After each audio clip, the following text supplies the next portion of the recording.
Ya, jadi malam ini kita akan berbicara mengenai terapi diabetes mellitus. Ini sebenarnya sudah pernah saya kasih ya di platform tentiran lain ya. Mungkin ada tapi mungkin ada teman-teman yang belum ikutan. Jadi ini kita bicara di sini tuh masalah seni ya. Jadi kalau gula darah pada diabetes itu kita nggak bisa memukul rata semua terapi pada tiap orang itu sama. Jadi judulnya memang lebih tepatnya seni karena memang di sini tiap orang bisa dengan berbeda-beda komorbid, berbeda-beda kondisi itu nanti terapinya juga beda gitu ya. Nanti kita belajar gimana sih mengatur gula darah pada pasien-pasien ini.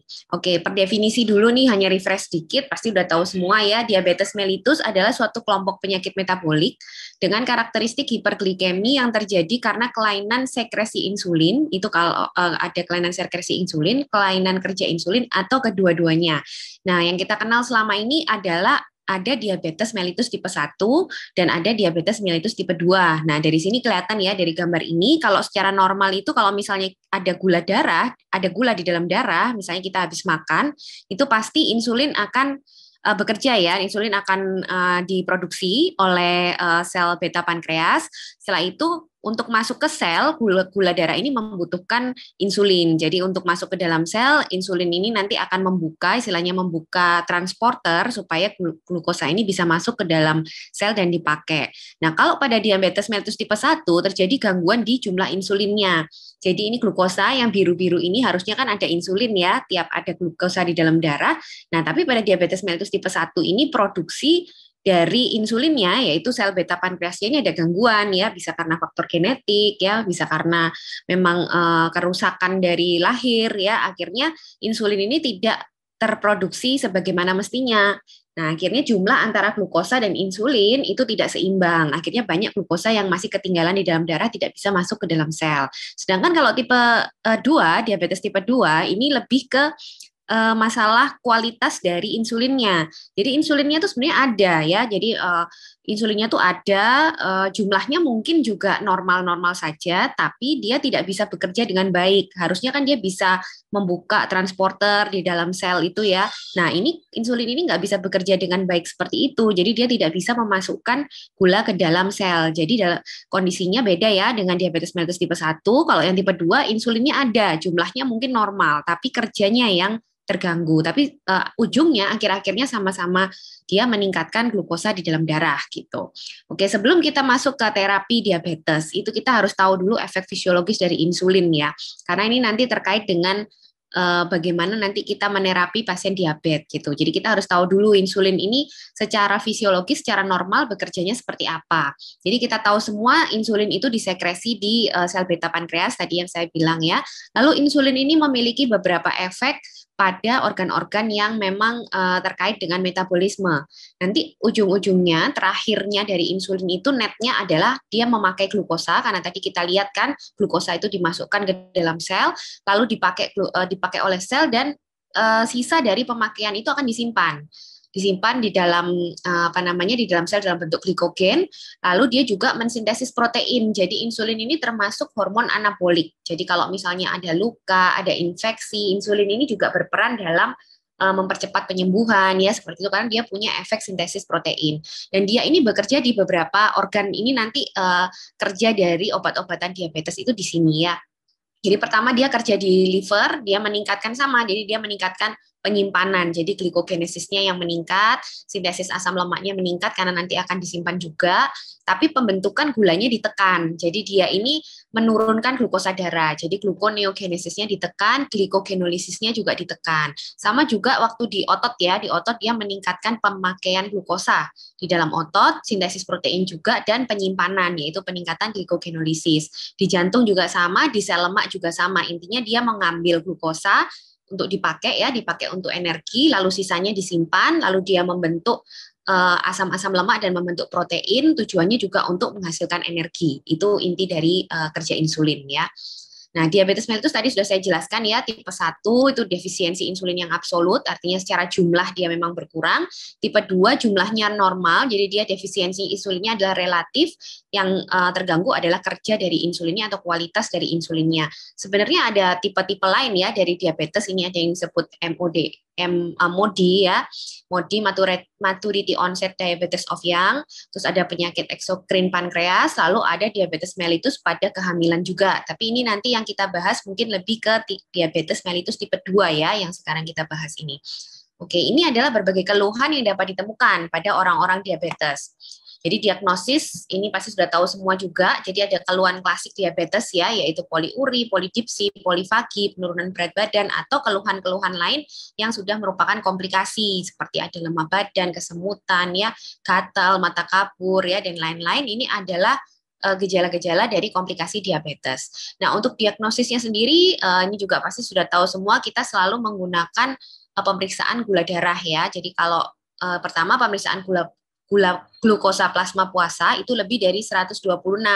Ini sudah satu pemeriksaan ini aja bisa kita duga kalau ini sudah orangnya sudah diabetes, atau misalnya diperiksa acak ya, diperiksa acak lebih dari 200 atau diperiksa dengan tes toleransi glukosa oral lebih dari 200 juga, ini juga bisa kita sebut diabetes. Atau misalnya dengan pemeriksaan HbA1c ya lebih dari 6,5, ini juga sudah kita katakan diabetes.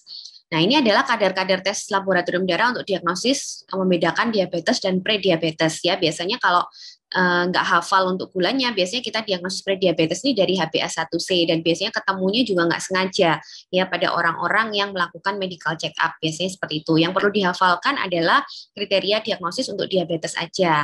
Jadi HbA1c-nya lebih dari 6,5, lalu glukosa darahnya lebih dari 126, lalu glukosa 2 jamnya lebih dari 200. Ci, ini sudah di live belum ya, Ci? Dokter Cici? Kayaknya belum di live kan ya, teman-teman yang...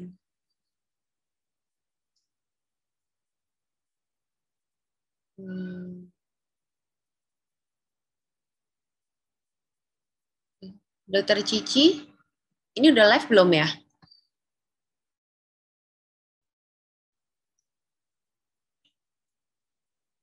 Soalnya kasihan teman-teman yang belum join, ini kan 100 ya. Izin jawab dok, saya peserta aja, tapi di sini udah tertera kalau udah live di YouTube. Oh ya udah, makasih ya. Soalnya di aku nggak kelihatan. Oke, soalnya kan ini cuma 100, jadi biar nanti bisa join juga yang teman-teman yang lain. Oke, lanjut. Jadi, oke, kita masuk ke prinsip tata laksana diabetes ya. Jadi prinsip tata laksana diabetes ini ada tujuan jangka pendek, tujuan jangka panjang, dan tujuan akhir. Nah, kalau untuk tujuan jangka pendek, ini tujuan kita adalah menghilangkan keluhan dulu. Jadi menghilangkan keluhan, memperbaiki kualitas hidup ya, terus mengurangi resiko terjadinya komplikasi akut. Komplikasi akut ini seperti hipoglikemi dan krisis hiperglikemi ya. Lalu tujuan jangka panjang ini mencegah dan menghambat progresivitas penyakit, progresivitas penyulit-penyulit seperti mikroangiopati dan makroangiopati. Itu tujuan jangka panjang kita, dan tujuan akhirnya adalah menurunkan morbiditas dan mortalitas dari diabetes. Intinya tata laksana dari diabetes ini nggak cuma obat ya teman-teman, tapi pengendalian faktor resiko lain juga. Jadi biasanya kalau diabetes itu, orang sakit diabetes biasanya nggak cuma diabetes aja ya, kadang disertai hipertensi, kadang disertai juga hiperkolesterol. Jadi semua ini harus diperbaiki, karena kalau kita hanya fokus misalnya memperbaiki gulanya aja, tapi kadar lemak atau tensinya nggak kita perbaiki, biasanya juga akan rebound terus ya. Jadi akan terjadi kegagalan dari terapi, karena biasanya ini semua berasal dari sindroma metabolik awalnya. Jadi ada peningkatan berat badan yang berlebih ya, mungkin orangnya overweight, orangnya obesitas, lalu muncullah komplikasi-komplikasi metabolik ini, termasuk biasanya awalnya prediabetes dulu kan, baru dia jatuh ke kondisi diabetes. Terus ada hipertensi, dan biasanya juga ada hiperkolesterol, dan ini semuanya harus diterapi bersamaan ya. Dan untuk beberapa terapinya sebenarnya overlap ya. Jadi nanti ada penurunan berat badan juga, ada terapi diet, cuman obatnya aja yang berbeda. Jadi ini semua harus dilakukan secara simultan. Oke, jadi ada 5 pilar ya teman-teman untuk tata laksana diabetes. Ini yang harus benar-benar diingat, kita tidak boleh hanya berpaku pada obat-obatan ya. Justru yang pertama itu, pilar pertama adalah edukasi. Jadi edukasi di sini pentingnya adalah karena ini terkait dengan gaya hidup, jadi kita juga harus tidak boleh capek-capek mengedukasi pasien ya. Orang yang punya kebiasaan mungkin makan tidak sehat, tidak berolahraga, sedentary life ya, itu butuh edukasi. Jadi tidak hanya dikit-dikit dikasih obat, dikit-dikit dikasih obat. Jadi edukasi itu sangat penting. Yang kedua, nutrisi, jelas ya. Nutrisi ini juga nanti akan bisa memperbaiki kondisi peningkatan berat badan atau berat badan berlebih dan mengobati juga hipertensi dan hiperkolesterol. Sama dengan latihan fisik. Jadi latihan fisik ini juga bisa memperbaiki banyak hal ya, termasuk diabetes, hiperkolesterol, dan hipertensi. Dan yang terakhir yang membedakan dari yang penyakit lain, kita harus melakukan monitor gula darah juga. Jadi 5 pilar tata laksana diabetes ini harus diingat-ingat ya. Jadi jangan hanya berpaku pada obat-obatan, karena kadang-kadang kita melihat gula itu belum teregulasi, belum tentu masalahnya di compliance obat, mungkin masalahnya di nutrisinya, mungkin masalahnya di latihan fisiknya. Jadi kita harus melihat dari segala sisi. Oke, kita lihat sedikit aja tentang yang lain ya. Nanti yang kita mendalami adalah obat-obatnya, tapi kita lihat ini gimana sih edukasi. Jadi edukasi itu prinsipnya tetap pencegahan ya. Jadi pencegahan, pengobatan, monitoring, dan komplikasi semua harus melibatkan edukasi. Jadi berikan nasihat ya, motivasi orang ini yang positif, lalu berikan juga informasi bertahap dengan cara misalnya ada simulasi dan mudah dimengerti, lalu diskusi program pengobatan dengan pasien. Ini yang penting karena diskusi program pengobatan ini biasanya nanti inilah yang kita sebut seni, karena kadang-kadang kalau kita misalnya berbincang dengan pasien dan keluarganya, misalnya pasiennya usia tua ya, kalau kita lihat saklek dari apa namanya persyaratan terapi, misalnya HbA1c-nya dia tinggi sekali, misalnya di atas 10, itu harusnya kan pakai insulin ya. Tapi kita lihat kondisi dulu, kalau misalnya ini orang tua, terus misalnya di rumah dia mungkin hanya tinggal sama anaknya yang bekerja, tidak ada yang mengawasi, ya jangan Anda berikan insulin ya. Jadi begitu ya. Seni di sini itu artinya kita punya teori, tapi kita juga harus menyesuaikan dengan kondisi pasien. Dan mungkin kalau dia tidak punya asuransi, kita juga harus menyesuaikan dengan kemampuan finansialnya. Insulin itu cukup mahal ya, jadi kalau meskipun ada indikasi insulin, tapi kalau kira-kira memang tidak memungkinkan dari segi finansial atau dari segi sosial seperti tadi, ya kita bisa mengganti dengan terapi yang lain, tentunya dengan mempertimbangkan beberapa hal nanti yang akan kita pelajari di situ ya, jadi seninya seperti itu. Lalu yang jelas harus melibatkan keluarga ya, ini sangat penting karena terkait compliance of pengobatannya. Lalu latihan fisik, ini di sini tujuannya menjaga kebugaran ya, lalu menurunkan berat badan tadi, dan memperbaiki sensitivitas insulin. Karena sebenarnya itu pada saat kita berolahraga, itu kita tidak perlu butuh banyak insulin untuk membuka transporter glukosa yang ada di sel otot. Jadi sebenarnya kalau olahraga itu otomatis gula itu akan cepat sekali masuk ke dalam sel otot. Makanya kenapa pada orang-orang diabetes itu harus hati-hati kalau mau olahraga, itu idealnya harus cek gula dulu. Karena kalau misalnya gulanya rendah di bawah 100, dia berolahraga, dia akan gampang sekali terjadi hipoglikemi. Jadi tidak boleh dilakukan olahraga kalau orang itu gulanya di bawah 100 ya, terutama yang punya diabetes. Tapi kalau terlalu tinggi juga nggak boleh. Jadi idealnya biasanya antara 100 sampai 200 itu dia boleh berolahraga. Tapi kalau di atas itu biasanya juga nggak boleh ya. Dan olahraganya itu intinya adalah olahraga yang bukan aktivitas sehari-hari. Jadi benar-benar olahraga yang terukur ya. Jadi intensitasnya itu jelas. Jadi aerobik intensitas sedang yaitu tercapai 50 sampai 70% denyut jantung yang maksimal. Lalu jumlahnya itu biasanya 150 menit per minggu. Biasanya dibagi 5 atau dibagi 3 kali terserah. Pokoknya totalnya itu 150 menit ya, dan tidak lebih dari 2 hari. Itu 30 sampai 45 menit. 3 sampai 5 kali seminggu seperti itu. Jadi bukan berarti kalau misalnya saya sudah ini dok, saya sudah tiap hari itu nyapu di rumah, tiap hari saya itu ngerawat anak saya, sampai lari-lari ngejar anak saya, sampai gini, itu bukan latihan fisik ya. Jadi latihan fisik di sini adalah harus terukur, jadi intensitasnya jelas, waktunya, durasinya juga jelas ya. Jadi bukan hanya melakukan aktivitas sehari-hari. Ya ini contohnya ya, kalau pada orang diabetes bisa dianjurkan seperti jogging ya, bersepeda ya, atau lari pagi, atau jalan cepat, atau berenang. Ini adalah empat olahraga yang bisa disarankan pada orang-orang dengan diabetes mellitus. Dan intensitasnya tetap harus disesuaikan dengan kondisi pasien, yaitu umurnya, kebugarannya, dan komplikasinya. Nah ini juga saya tulis ya, periksa gula darah sebelum latihan fisik, karena itu tadi, kalau di bawah 100, dia resiko akan terjadi hipoglikemi, karena glukosa transporternya semua terbuka. Gitu. Jadi harus antara 100 sampai 250. Oke, ini untuk diet ya. Jadi terapi nutrisi pada diabetes ini juga penting.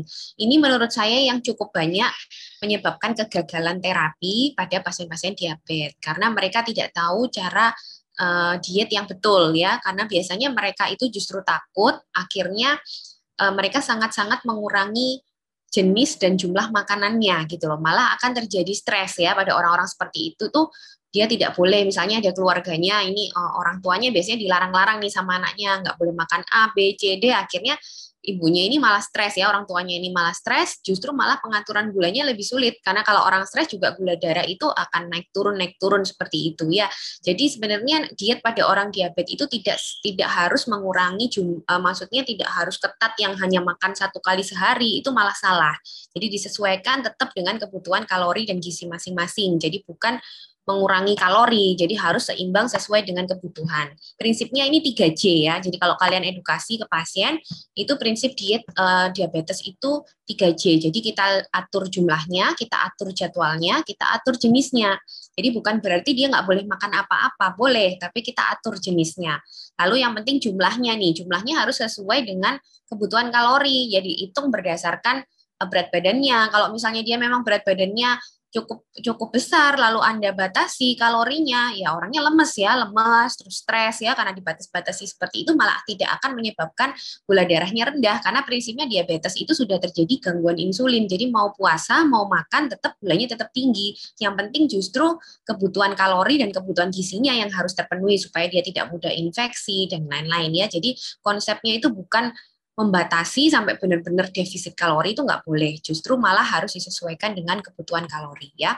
Ini contohnya, jadi bisa dihitung seperti ini, disesuaikan nanti dengan umur, jenis kelamin, aktivitas fisik ya, stres metabolik dan berat badan. Terus jadwal ini juga harus mengikuti jam makan. Dan jadwal pada orang diabetes ini intinya itu malah makan itu sehari harus 6 kali loh. Padahal pasien-pasien itu biasanya kalau saya tanya awal-awal makan itu sehari paling cuma sekali karena nggak boleh sama anaknya, nggak boleh sama keluarganya. Padahal justru kalau orang diabetes itu makannya sehari harus 6 kali. Jadwalnya seperti ini ya, jadi 3 kali makan besar, jadi pagi itu dianggap 20% dari kalori, siang itu 30%, sore 25%, dan diselingi snack. Kalau saya biasanya ngasih contoh ke pasien itu misalnya jam 7 mereka sarapan, itu boleh makan maksudnya lengkap gitu ya, misalnya mau nasi juga boleh, nasi lauk gitu aja, nasi lauk sayur, lalu nanti 3 jam kemudian tuh kan snack ya, sebelum makan siang itu 3 jam kemudian jam 10 itu snack itu bisa dikasih pilihan, misalnya susu yang khusus diabetes itu bisa tuh, misalnya susu diabetasol 1 gelas, atau misalnya diberikan biskuit 2 biji misalnya gitu, atau diberikan buah 1 biji, misalnya pisang dia makan 1 biji, itu boleh.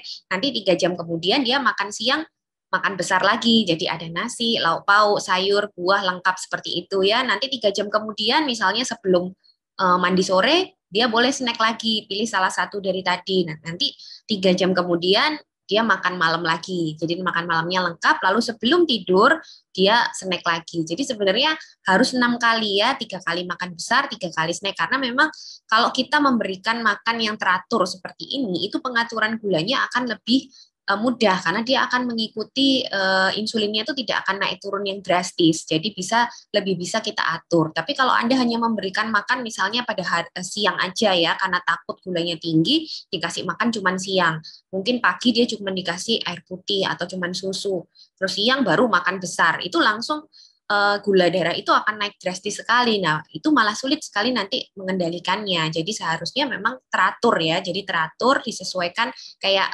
istilahnya itu kalorinya dibagi-bagi. Jadi pengaturan insulinnya itu nanti juga bisa lebih mudah seperti itu. Terus kalau jenis makanan yang jelas jangan diberikan makanan yang manis ya. Kalau yang lain-lainnya itu sebenarnya nggak apa-apa. Yang penting ada karbohidratnya, lemaknya, proteinnya, seratnya ya. Cuman memang jenis-jenisnya ini yang kalau misalnya kalian nggak hafal, boleh konsultasi ke bagian gizi, karena memang diabetes, hiperkolesterol, hipertensi itu kadang kita melibatkan orang-orang gizi ya, karena mereka yang lebih mempelajari hitung-hitungannya, mempelajari atau mereka hafal atau mereka punya listnya, apa yang boleh dan apa yang nggak boleh, itu bisa menjadi alternatif. Jadi kalau ada pasien seperti ini, biasanya apalagi kalau dia obesitas atau misalnya dia punya kebiasaan makan yang agak sulit diatur, itu biasanya saya melibatkan juga orang gizi, karena itu nanti lebih jelas ya apa yang nggak boleh, apa yang boleh, dan dihitung nanti kebutuhan kalorinya kayak gitu. Jadi memang bisa kita melibatkan sejak awal. Oke, sekarang kita masuk ke obat-obatan ya. Ini mungkin yang sering ditanyakan, tapi jangan lupa 3 pilar yang lain tadi itu juga sangat penting. Jadi kalian jangan fokus ke obat aja, karena kadang itu kalau gulanya tidak teregulasi atau belum teregulasi, masalahnya belum tentu di obatnya. Mungkin orangnya compliance-nya udah bagus, tapi mungkin dietnya yang kurang baik, mungkin latihan fisiknya yang juga kurang optimal ya. Jadi harus dievaluasi juga lifestyle-nya kayak gitu. Oke. Sekarang untuk obat-obat diabetes, ini dulu kan kita tahunya dia ini hanya bekerja istilahnya mengurangi insulin di apa namanya, bukan mengurangi insulin, meningkatkan insulin dari sel beta. Tapi ternyata ada banyak ya, ternyata ada 11 organ kita itu yang berperan pada pengaturan hiperglikemi. Ya, kita sebutnya apa ya? Lupa saya, ada bahasa Latinnya gitu. Jadi ada 11 organ penting dalam gangguan toleransi glukosa. Ini nanti yang terkait dengan kerja dari obat-obatan yang ada, di mana obat-obat diabetes ini juga terus mengalami update ya, terus berkembang, jadi banyak sekali obat-obatan baru dan bekerjanya juga di organ-organ ini. Mungkin yang pertama yang jelas adalah pankreas ya.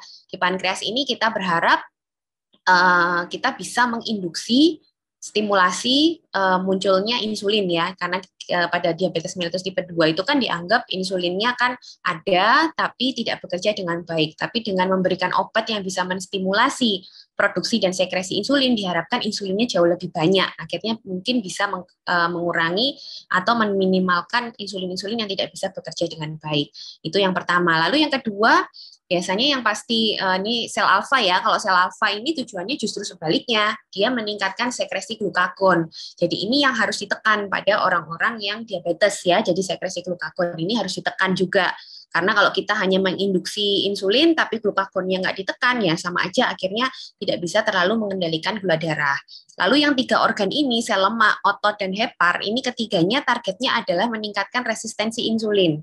Menurunkan resistensi insulin. Karena dari ketiga tempat ini, inilah terjadi paling banyak ya pada ketiga organ ini tuh paling banyak terjadi resistensi insulin. Jadi insulinnya tuh nggak bisa menyebabkan gula itu masuk ke dalam sini. Jadi ke lemak, otot, dan hepar. Jadi nanti obat-obatan yang tujuannya meningkatkan resistensi insulin banyaknya bekerja di 3 organ ini gitu ya. Lalu yang berikutnya otak, ternyata otak ini juga berperan. Jadi ada obat yang kalau pernah dengar namanya bromokriptin, itu obat untuk prolaktinoma ya, itu ternyata juga bisa digunakan untuk obat diabetes, tapi masih dalam uji, jadi belum masuk rekomendasi juga, tapi sudah mulai dikatakan kalau ini potensial gitu loh, potensial bisa termasuk salah satu obat diabetes nantinya yang bekerja di pusat ya, jadi bekerja di otak. Lalu yang berikutnya adalah kolon ya. Di sini dikatakan ada mikrobiota. Lalu di usus ini kita bicara mengenai ada 2. Jadi efek inkretin sama peningkatan absorpsi. Kalau obat-obat untuk menurunkan absorpsi gula, kalau pernah dengar biasanya apa itu namanya? Aduh sampai lupa. Yang di usus itu apa sih? Lupa nanti. Yang dia menghambat absorpsi dari glukosa ya. Nanti kalau teman-teman ingat mereknya kasih tahu ya. Jadi itu untuk menghambat absorpsi glukosa. Lalu nanti ada inkretin. Nah, inkretin itu apa? Ini yang sedang banyak dipakai ya sekarang karena terbukti dia sangat bagus untuk mengendalikan glukosa, tapi dia efek samping hipoglikeminya juga rendah. Yaitu nanti kita lihat lagi inkretin lebih dalam. Lalu ternyata di ginjal ini juga bisa ya, karena ginjal itu kita tahu glukosa itu kan juga ada sebagian yang dikeluarkan lewat ginjal meskipun sedikit ya. Nah ini glukosa yang yang keluar lewat ginjal ini diperbanyak. Jadi artinya kalau banyak glukosa di dalam darah itu pengeluaran di ginjalnya itu diperbanyak supaya turun kadarnya. Nah ini ada obatnya juga ya. Nanti kita lihat. Jadi banyak sekali sebenarnya obat-obat baru ya yang bekerja pada banyak organ seperti ini. Oke.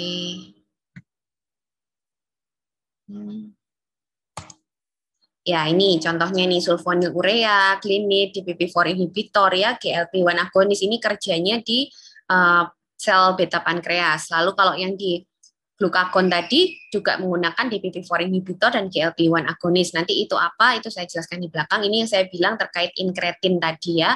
Kalau sulfonylurea kalian tahu dia meningkatkan sekresi insulin. Nah, ini yang bekerja pada resistensi insulin yaitu metformin dan thiazolidinedion. Ini ada di 3 organ ini, dia tujuannya meningkatkan resistensi insulin. Nah, ini yang di otak tadi, bromokriptin dan bisa juga GLP-1 agonis. Nah, ini probiotik, kalau pada kolon, nah ini alfa glukosidase inhibitor ya. Ini alfa glukosidase inhibitor, ini adalah obat-obat untuk menurunkan absorpsi glukosa pada usus halus. Lalu SGLT2 inhibitor ini yang meningkatkan sekresi glukosa ke urin ya. Jadi tujuannya menurunkan kadar gula. Nah, ini tadi yang saya sebut inkretin sekilas, yaitu inkretin itu adalah suatu hormon ya. Jadi suatu hormon yang dihasilkan oleh usus, di mana hormon ini itu nanti akan diinaktivasi. Jadi itu hormonnya namanya GLP-1 ya. GLP-1 itu glucagon-like peptide 1, itu nanti dia akan cepat sekali diinaktivasi oleh enzim DPP-4. Jadi GLP-1 ini punya efek bagus yang banyak. Pertama, pada pankreas dia bisa meningkatkan sekresi insulin juga, terus meningkatkan sintesis insulin juga, dan menurunkan sekresi glukagon. Jadi dia langsung double ya, bisa bekerja menekan glukagon, tapi dia meningkatkan insulin. Nah, ini si GLP-1 itu kerjanya seperti itu di pankreas. Lalu di brain, di otak dia meningkatkan nafsu makan. Tapi di perut atau di gaster dia menurunkan kecepatan pengosongan lambung ya. Terus pada yang bagusnya lagi dia punya efek kardioprotektif. Jadi pada jantung dia punya efek peningkatan fungsi dari kardiaknya. Dan pada liver dia juga bagusnya dia bisa menurunkan produksi glukosa. Jadi dia juga bisa meningkatkan menurunkan resistensi insulin yang ada di liver, jadi produksi glukosanya juga turun. Nah, itu adalah GLP-1. Ini sekarang yang menjadi primadona di terapi diabetes karena efek sampingnya cukup ringan dan dia juga tidak sering menyebabkan atau tidak pernah menyebabkan hipoglikemi. Cuman memang dari segi harga mungkin dia jauh lebih mahal daripada yang ada sebelumnya dan belum tentu ditanggung asuransi ya. Maksudnya BPJS dan lain-lain sepertinya belum tentu ditanggung ini yang golongan GLP-1 agonis dan DPP-4 inhibitor. Jadi ada dua ya yang bekerja pada inkretin, itu GLP-1-nya sendiri agonis ada dalam bentuk suntikan. Lalu yang kedua DPP-4-nya yang diinhibisi supaya tidak hancur, supaya GLP-1-nya tetap ada. Jadi yang diinhibisi adalah enzim DPP-4-nya. Jadi ada dua obatnya, GLP-1 agonis dan DPP-4 inhibitor. Nanti contohnya apa aja kita lihat di belakang ya. Jadi ini memang pilihan utama ya. Jadi pilihan utama obat-obatan untuk terutama untuk pasien-pasien diabetes yang sudah punya penyakit kardiovaskuler. Karena tadi GLP-1 seperti kita lihat sebelumnya, dia punya efek bagus pada kardiovaskuler kan ya. Tadi ada kardioprotektif, oleh karena itu dia menjadi salah satu, sebenarnya sudah masuk rekomendasi ya, rekomendasi American Diabetes Association dan rekomendasi Perkeni juga.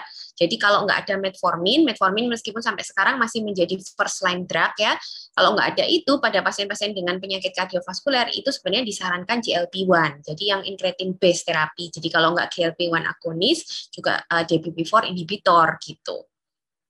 Ya, ini ini sekarang kita masuk ke insulin ya. Jadi fisiologis dari insulin. Oke, ini tadi sudah kita lihat. Nah, ini kalau kita lebih zoomkan lagi, tadi kalau misalnya ada insulin, itu glukosa akan masuk ke sini. Jadi insulin itu nanti akan membuka transporter ya namanya ya, membuka transporter di membran, di mana glukosanya itu akan masuk dan akan digunakan di dalam. Nah, setelah masuk akan membentuk ATP kan ya, karena dia akan membentuk energi. Lalu ini akan membuka atau menutup kanal kalium ya. Makanya kenapa kalau pada orang-orang yang hiperglikemi kita kasih insulin kan itu bisa terjadi hipokalemi ya. Bisa jadi hipokalemi karena kaliumnya nggak bisa keluar dari dalam sel. Jadi bisa terjadi hipokalemi karena ini tertutup di sini. Ini memang satu paket ya. Jadi kenapa kalau kita koreksi hiperglikemi itu kita juga harus backup kalium karena otomatis nanti kalau misalnya gulanya dipakai terbentuk energi, dia akan menutup kanal dari kaliumnya. Jadi tidak akan terjadi perpindahan kalium dari intrasel ke ekstrasel, akhirnya terjadi hipokalemi gitu ya. Jadi itu kerja insulin seperti ini. Nah, secara alami itu ada fasenya ya, insulin ini sekresi. Jadi kalau kita makan ada glukosa di dalam darah kita, itu nanti insulin akan merespon dalam dua fase. Jadi yang fase pertama, ini kalau kita lihat ini ya, kita lihat yang normal dulu, yang hitam. Ini fase pertama itu insulin basal, artinya ini tidak ada glukosa. Ya ada, tapi glukosanya itu dari dalam tubuh kita, biasanya dihasilkan oleh liver. Jadi glukosa puasa ya, glukosa puasa ini ada insulin basal di sini. Lalu kalau kita makan, itu insulinnya akan naik pada fase pertama seperti ini. Nah, setelah itu dia akan turun lagi, baru nanti beberapa waktu kemudian dia akan masuk ke fase sekresi yang kedua lebih tinggi. ya nggak lebih tinggi sih, tapi lebih panjang gitu ya maksudnya, tapi puncaknya hampir sama. Nah, bedanya kalau dengan yang prediabetes, kalau prediabetes ini fase pertamanya kurang optimal. Harusnya setinggi ini, dia hanya segini. Akhirnya, fase yang kedua ini dia kayak seperti kompensasi, karena ini kan kurang ya, dia kompensasi tinggi sekali. Nah, ini kalau dihitung secara apa namanya secara rata-rata itu bisa gulanya masih normal atau mungkin hanya sedikit tidak normal. Makanya kita sebut prediabetes karena masih terkompensasi dengan fase keduanya ini. Nah, kalau sudah diabetes, ini fase kompensasinya sudah nggak ada. Jadi di fase pertama pun dia sudah jelek sekali ya, jadi rendah sekali sekresi insulinnya. Terus dia mau kompensasi di fase kedua juga udah rusak. Ini biasanya sudah ada gangguan juga di sel betanya. Jadi fase keduanya ini sudah tidak bisa bekerja dengan baik sebagai kompensasi. Ini kalau dilihat dari sini kelihatan sekali bedanya ya. Kalau yang istilahnya kalau yang prediabetes itu dia belum sampai diabetes karena masih bisa kompensasi, tapi kalau dia sudah masuk ke kondisi diabetes sudah terjadi dekompensasi ya. Jadi sudah tidak bisa mengkompensasi dari kekurangan insulin di fase pertama ini. Oke, jadi prinsip kerja terapi insulin yang kita berikan itu sebenarnya meniru fisiologis ini ya. Jadi meniru ada yang menggunakan insulin basal, ada yang menggunakan insulin prandial. Itu semuanya melihat atau berdasarkan fase yang fisiologis ini. Nah, ini adalah macam-macam insulin. Ini nanti bisa dibaca sendiri ya. Jadi insulin itu ada yang short acting, kerja pendek, ada yang rapid acting. Jadi beda ya.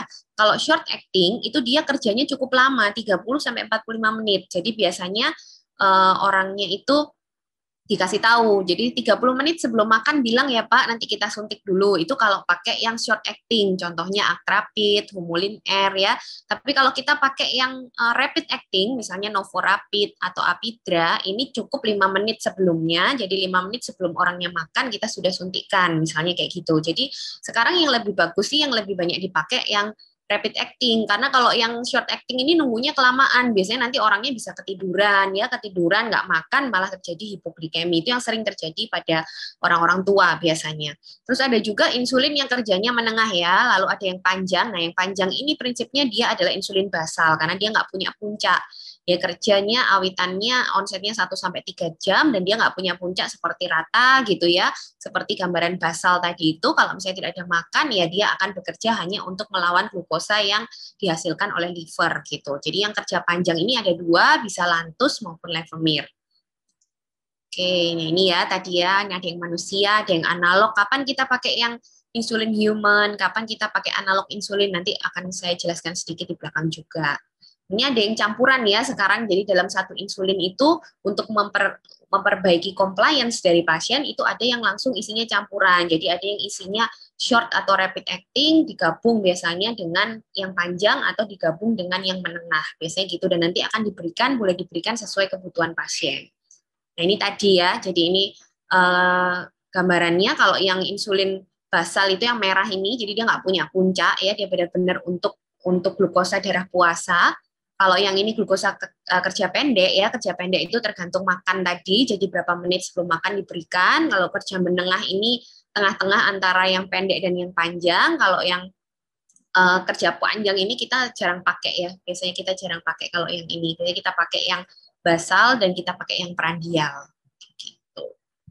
Oke, ini algoritma yang ada tahun 2015 ya dari ADA atau American Diabetes Association. Kalau kita lihat dari sini, kalau kita saklek dari sini seperti yang saya bilang tadi, tinggal lihat HbA1c aja ya.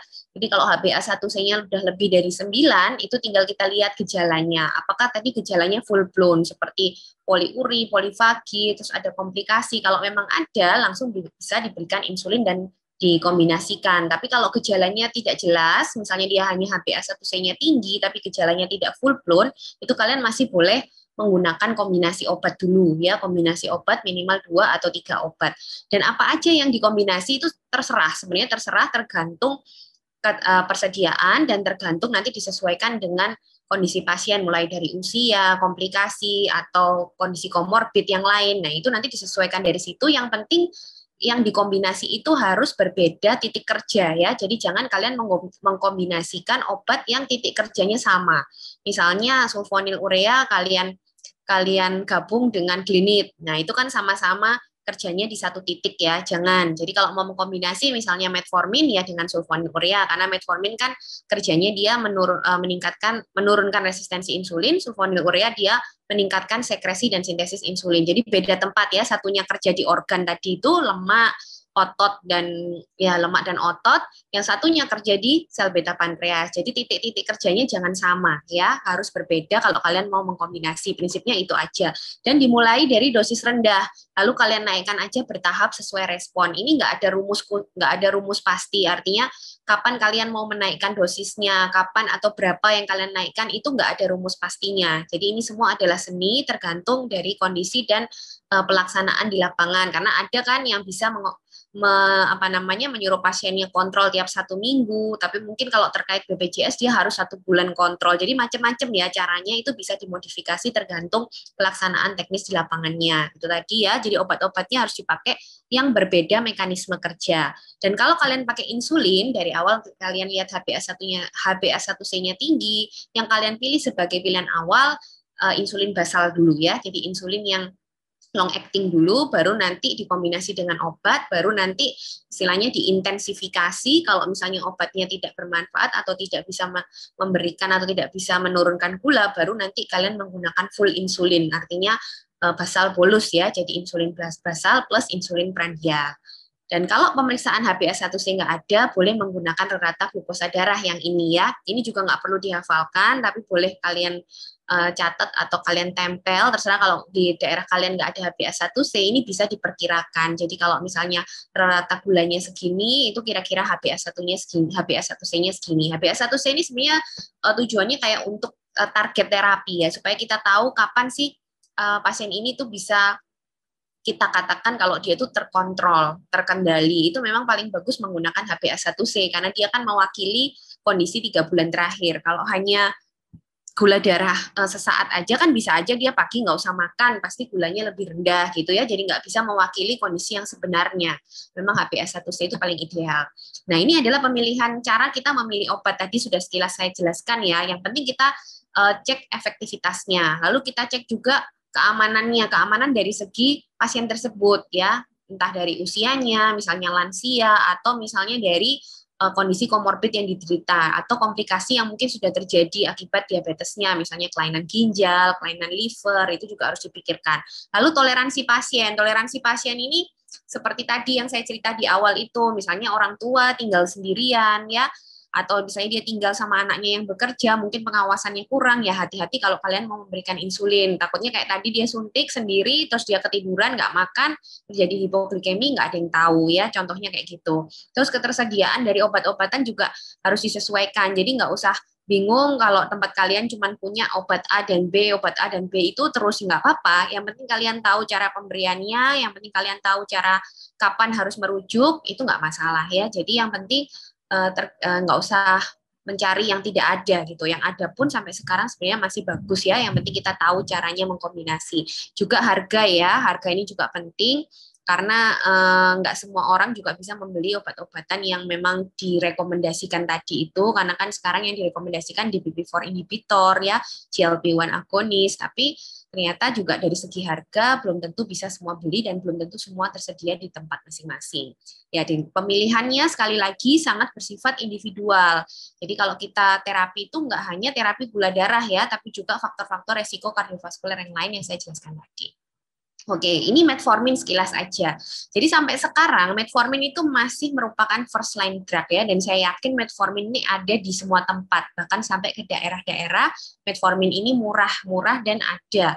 Dan itu boleh kalian jadikan selalu menjadi terapi utama pertama, itu boleh, asalkan kalau misalnya kalian sudah tahu orang ini ada gangguan ginjal, ada buktinya, misalnya kreatininnya sudah naik, jangan diberikan ya. Tapi kalau belum ada bukti, mereka baru pertama kali terdiagnosis diabetes, boleh diberikan metformin sebagai first line drug karena dia efek samping juga paling ringan ya, efektivitasnya baik. Kalau dari segi 5 tadi kita bahas itu efektivitasnya oke. Efek samping dari hipoglikeminya juga rendah. Jadi bisa atau mudah sekali diberikan pada orang tua tapi tidak berisiko menyebabkan hipoglikemi. Dan untuk berat badan dia juga netral, dia tidak menyebabkan kenaikan berat badan. Kalau yang obat-obatan insulin sekretagok itu akan meningkatkan resiko berat badannya meningkat juga. Jadi kalau orangnya awalnya sudah gemuk, jangan kalian berikan itu dulu ya, kecuali memang nggak ada ya. Tapi kalau misalnya orangnya sudah jelas-jelas agak gemuk, pilihan pertama lebih baik ke metformin, karena metformin ini justru bisa menurunkan, menetralkan berat badan. Terus dia juga bisa memperbaiki outcome kardiovaskuler ya, ini sudah terbukti juga, dan dia yang jelas murah dan tersedia di mana-mana. Jadi sampai sekarang metformin masih menjadi first line drug. Nah ini contohnya gimana cara kita memilih obat ya. Ini ada pilihan nih sulfonylurea, thiazolidinedion, DPP-4 inhibitor, SGLT2 inhibitor, ya GLP-1 agonis dan insulin. Ini yang kita lihat adalah beberapa ini sama kayak tadi, efektivitas oke semua ya, kalau dilihat dari sini semua hampir sama karena semua terbukti memang bisa mengendalikan gula darah. Sekarang kita lihat efek hipoglikeminya. Biasanya orang-orang yang rawan terjadi hipoglikemi itu adalah orang-orang lansia. Jadi kalau kalian mau memberikan obat-obatan yang warna merah ini harus hati-hati pada orang tua, yaitu sulfonylurea, apalagi yang long acting ya, seperti glibenclamid. Itu paling sering menyebabkan hipoglikemi. Jadi harus hati-hati penggunaannya. Terus insulin juga harus dipikirkan ya. Tapi kalau insulin basal itu sebenarnya resiko untuk terjadi hipoglikemi itu cukup rendah sih. Tapi tetap harus dipikirkan kalau ini pasien Anda lansia ya. Lalu berat badan juga seperti tadi yang saya bilang, kalau orangnya gemuk, jangan diberikan ini sulfonylurea, insulin, atau pioglitazone atau thiazolidinedion. Ini bisa meningkatkan berat badan. Kalau thiazolidinedion ini meningkatkan berat badan dari edema ya, dia bisa menyebabkan retensi cairan. Jadi untuk orang-orang yang punya gagal jantung jangan diberikan thiazolidinedion ya. Jadi ada beberapa efek samping yang kalian harus hafal karena itu yang paling sering dan itu yang nanti menjadi pertimbangan kalian memberikan obat. Terus harga jelas nih, yang paling mahal tuh DPP-4 inhibitor, SGLT2 inhibitor, dan GLP-1 agonis. Cuman ini ketiganya sekarang direkomendasikan untuk pasien-pasien diabetes untuk mengurangi faktor resiko kardiovaskuler. 3 ini yang direkomendasikan, tapi kita terhalang lagi oleh biaya ya. Insulin juga ini relatif, kalau insulin nggak ditanggung ini juga termasuk cukup mahal harganya ya. Lalu kalau untuk safety dari kardiovaskuler semua oke, tapi yang paling baik 2 ini memang, karena 2 ini yang dianjurkan atau direkomendasikan juga oleh ADA dan Perkeni, yaitu SGLT2 inhibitor dan GLP-1 agonis. Nah, ini nanti kalian baca sendiri aja. Jadi ini obat-obatan diabetes, gimana keuntungan dan kerugiannya. Jadi kalian nanti kalau memilih itu bisa dilihat dari sini. Dan kalau bisa dihafalkan ya, ini harus hafal, apalagi dokter umum di puskesmas atau di Paskes 1 itu pasti ketemu orang diabetes. Jadi ini mau nggak mau harus dihafalkan. Mana sih yang resiko hipoglikeminya tinggi? Mana sih yang dia bisa menyebabkan edema ya? Mana sih yang kalau misalnya orang tua ini lebih baik tak kasih yang mana ya? Terus kombinasi-kombinasinya, kerjanya, terus titik kerjanya itu juga harus hafal untuk obat-obatan ini. Ya, nanti untuk efek-efek sampingnya bisa dibaca sendiri. Prinsipnya yang menyebabkan hipoglikemi itu harus tahu yang mana aja ya tadi, sulfonylurea, insulin, terus yang menyebabkan peningkatan berat badan itu yang mana, itu juga harus dihafalkan. Oke, sekarang indikasi insulin ya. Jadi kapan sih kita memberikan, sebentar ini charger.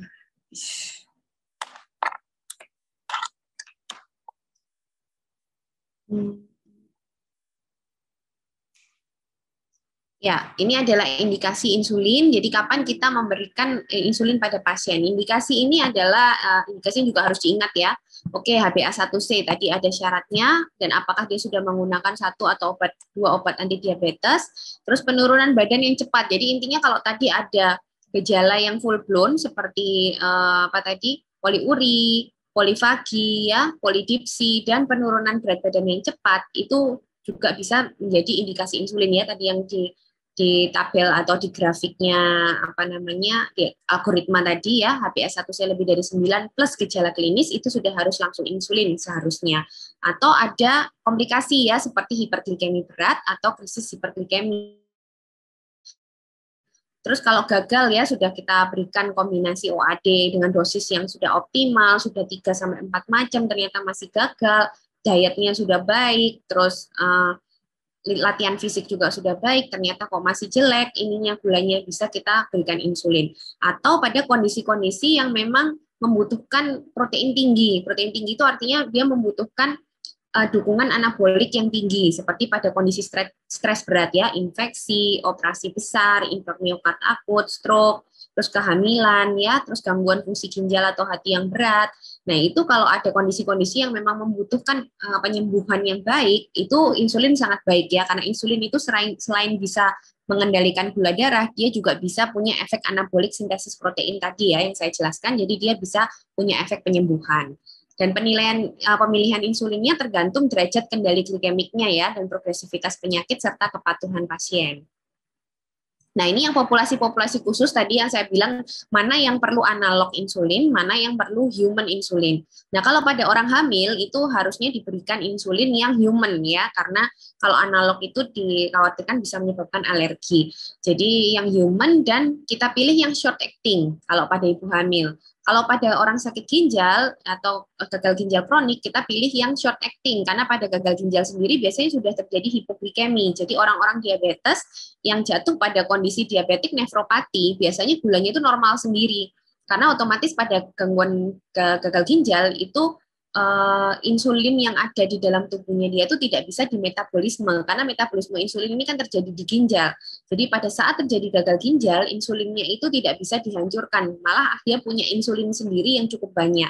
Akhirnya kebutuhan insulinnya itu biasanya turun. Misalnya sebelumnya dia gulanya tinggi-tinggi terus, tapi karena terjadi diabetik nefropati, itu malah dia gulanya itu jadi seperti normal lagi. Makanya kalau mau memberikan insulin jangan yang long acting, karena sebenarnya di dalam tubuhnya itu sudah banyak insulinnya akibat metabolisme yang turun itu tadi. Jadi kalau mau butuh insulin berikan yang short acting supaya tidak terjadi hipoglikemi ya. Kalau pada penyakit liver sama, jadi pada penyakit liver ini biasanya bisa terjadi diabetes atau malah hipoglikemi ya, karena kegagalan pembentukan gula. Nah, kalau membutuhkan insulin juga berikan yang short acting aja. Jadi lebih kalaupun terjadi hipoglikemi itu efeknya nggak panjang. Jadi pada kondisi-kondisi seperti ini berikan yang rapid atau short acting. Terus ini pemberian steroid ya. Steroid itu kan juga bisa menaikkan gula darah.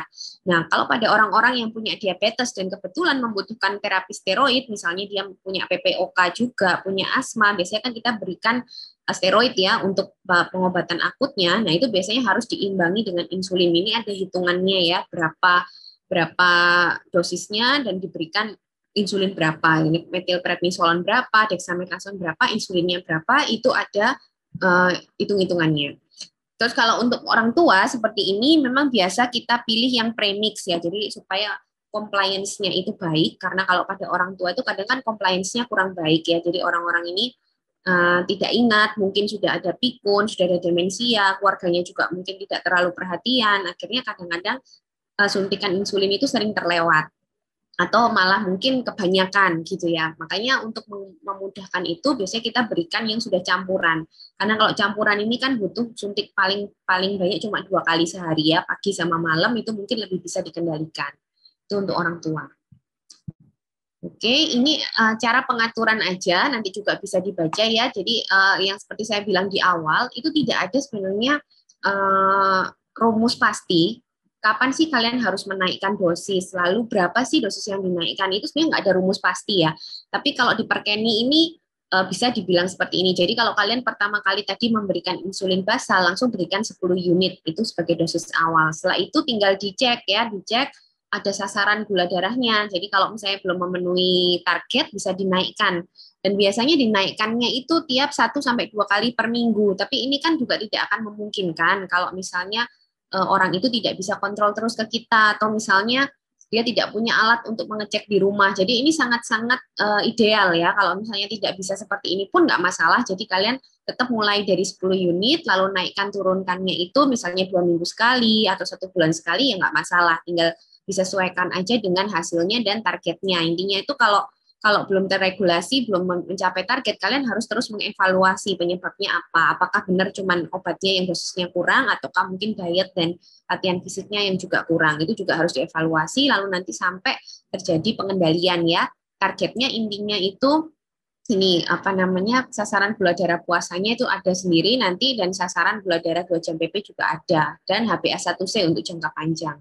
Ya, awalnya 10 unit itu nih ya, kayak gini, nanti bisa kalian lihat di sini. Kalau misalnya pakai insulin cepat, jadi pertama ini basal, terus kalau misalnya nggak bisa terkendali dengan hanya basal, bisa dinaikkan, ditambah insulin namanya basal plus ya. Jadi setelah basal ditambah 1 insulin yang rapid atau short acting hanya pada porsi makan terbesar, misalnya siang aja seperti itu, atau diganti dengan insulin yang langsung premix, jadi yang langsung campuran kayak gini itu juga bisa. Kalau misalnya belum bisa, baru terakhirnya nanti ini yang basal bolus yang saya cerita tadi. Jadi insulin basal plus 3 kali suntik insulin untuk tiap sebelum makan. Itu yang benar-benar tahap akhir, yang artinya tidak bisa dikendalikan dengan obat maupun dengan insulin-insulin yang hanya basal plus gitu ya. Nah ini kadar-kadarnya ya. Jadi kalau gula darah puasa itu kadarnya segini, 90 sampai 130 targetnya. Kalau sudah kebablasan di bawah 90, ya dosisnya turunkan, jangan diteruskan, nanti bisa terjadi hipoglikemi. Kalau lebih dari 130, naikkan dosisnya, seperti itu ya. Jadi ini patokan gampangnya, tapi harusnya kan idealnya 1 sampai 2 kali per minggu, tapi kalau nggak bisa, nggak apa-apa, kalian sesuaikan aja sesuai dengan apa yang bisa kalian kerjakan. Nah, ini adalah target-target HbA1c pada tiap orang, dan itu tidak sama ya.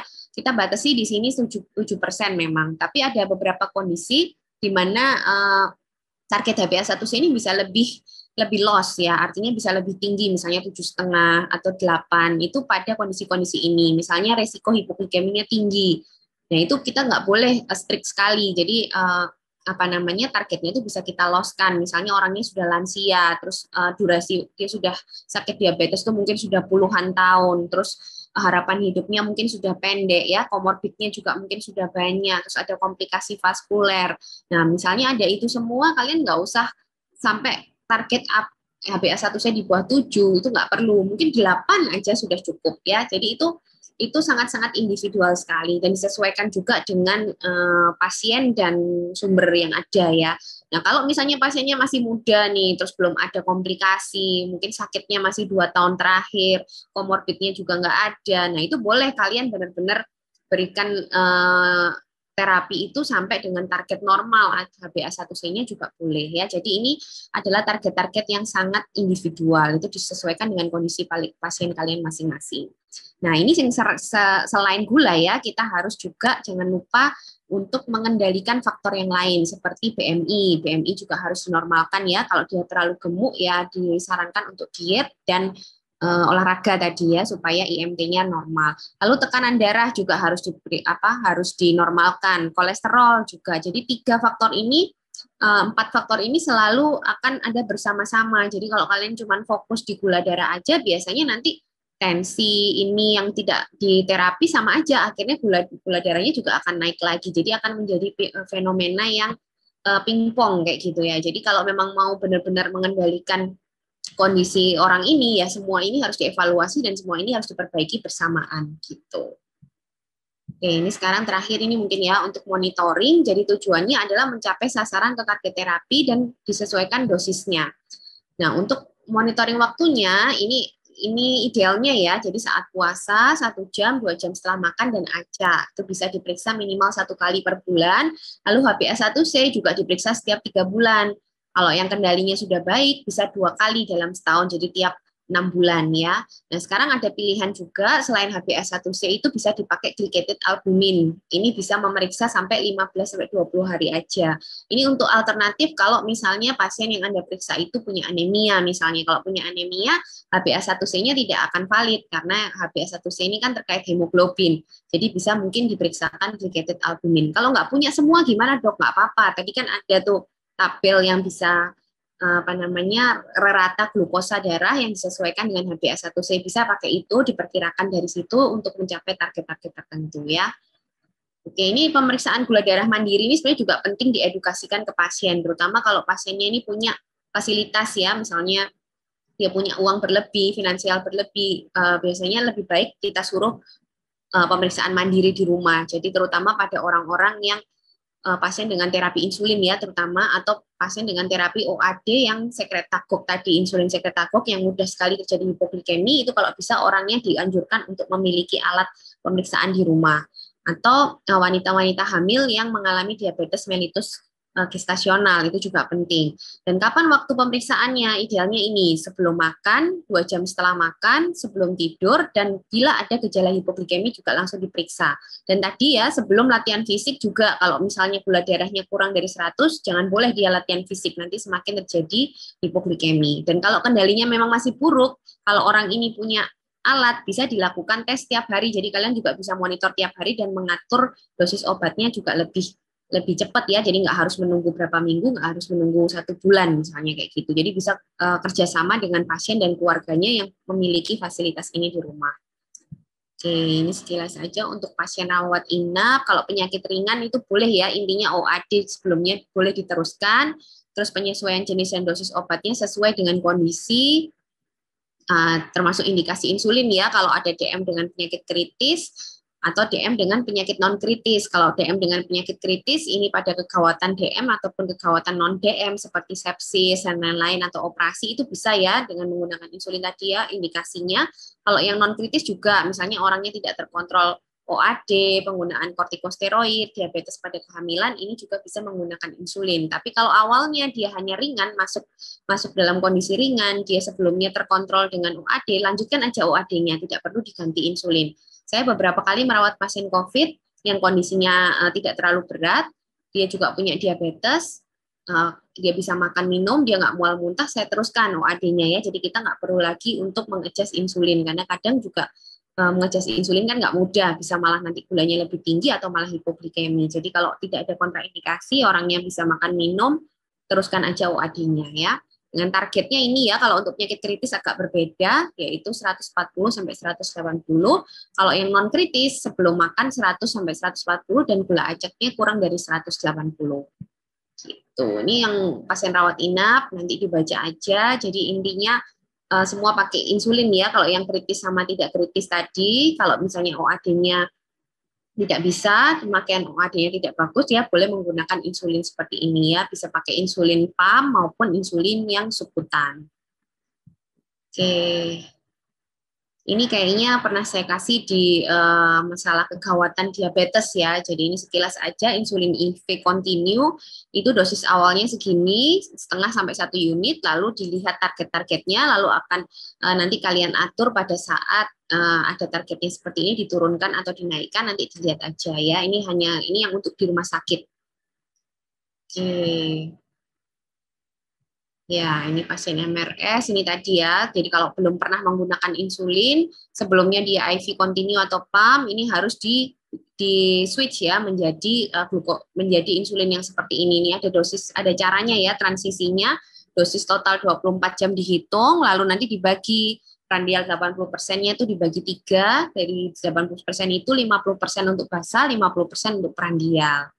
Ya, kalau sebelumnya tidak mendapatkan pump, itu bisa langsung diganti prandial 3 kali 5 sampai 10 unit. Ini untuk pasien-pasien yang MRS. Kalau misalnya sebelumnya sudah pernah pakai insulin, gula darah terregulasi baik, gunakan dosis yang sebelumnya. Jadi sebenarnya gampang ya.